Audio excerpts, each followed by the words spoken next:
Yung dalawang pikit mong mata, sarap tusukin ng dalawang dulo ng forklift.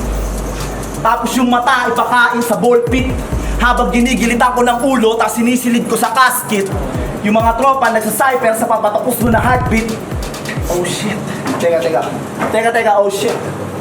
Malamig na bang kayo na pala itong bata kasi pinatay ko na yung cool kid? Akala ko ba kapag dunggalo, magaling na freestyler? Eh pero bakit ang laban mo kay Cariñoso nung round 3? Hindi ka nag-freestyle, sir?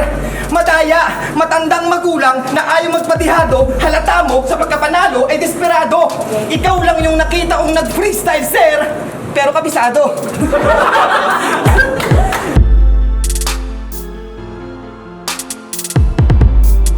Si Dilubyo, nakaharap mo, kaya wala akong kaba.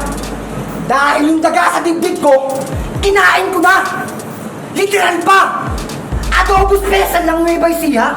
Kasi pinagmamalaki ko kung saan ako nagmula. Ikaw, sa sobrang pagmamahal mo sa sistema, pati yung pinagmulan, iyon ang sinusuka. Paano ka magiging siya, si Bisaya ka? Paliwanag mo. Kahit magdala ka pa ng pinakamagaling na attorney, walang magpapanalo sa'yo. Okay, info muna tayo. Alam nyo mga addict to dati bago dito sa Taiwan makatawid? Mukha nga tong intik no sa Pinas dahil sa kakawid. Tulog sa umaga, gising sa gabi, halos di na yan nasisikatan ng sunlight. Pagdating sa kaadikan, siya palagi ang highlights. Ayaw nga nitong bumili sa 7-Eleven at Family Mart kasi gusto niya sa highlight. Yeah. Ano? Ay, nakikatol. Wala kang behang pambili, bagtyagaan mo na lang yung katol.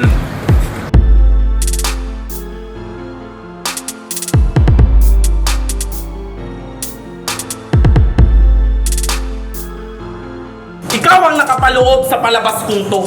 Kaya nabitag ka solo sa ating fight. Aking hollow sight nakatutok sa iyong ulo. Mike, one shot, abang. Now you may sleep in night. Time, R.I.P. Puta. Kaya, patay to sa kunting pihit. Dati ko pang nasipat. Wala ka kasing init. Ang meron ka lang sinat. Hindi ka makikilala. Mata mo'y idilat. Kasi hindi ka si RM. Kaya hindi ka si sikat.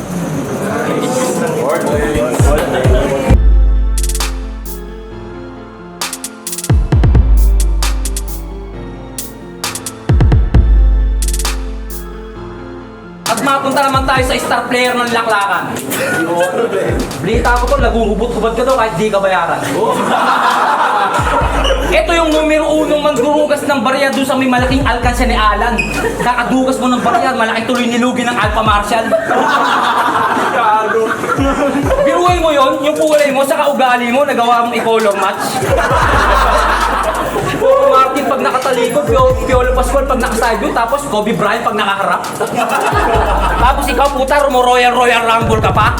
Ang sakit mo sa mata. Bago mo pangarapin makatalo ng dalawa, siguraduhin mo muna kung sa akin uubra ka. At eto at last, yung banat kong pangwakas. Sabi ni Gobas, di ka pa rin nagpapadala sa Pinas.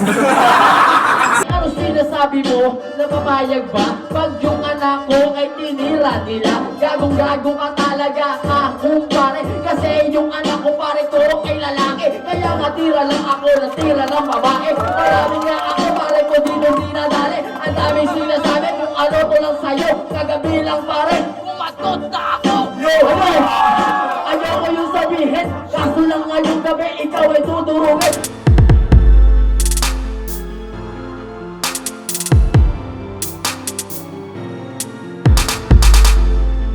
Sa mundo mo, hindi ka makulat at hindi mo maiiwas ang pagkat.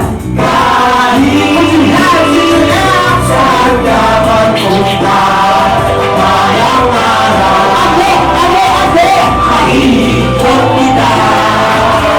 Promise, kahit magtamo ka, kung makita,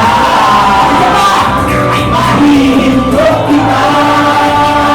Para sa amin lahat na lalaki, lahat ng babae mahalaga. Ang kaso nga lang may pressure mo iwala. Paniwala mo ako sa matamis mong salita.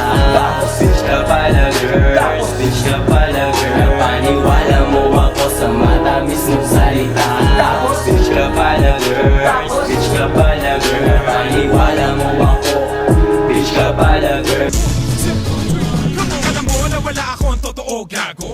Nawalan ako ng gana. Natirahin pa uli ang bobong may utak. na hindi pinapagana. Step back, simula mo manginig, lika dito makinig.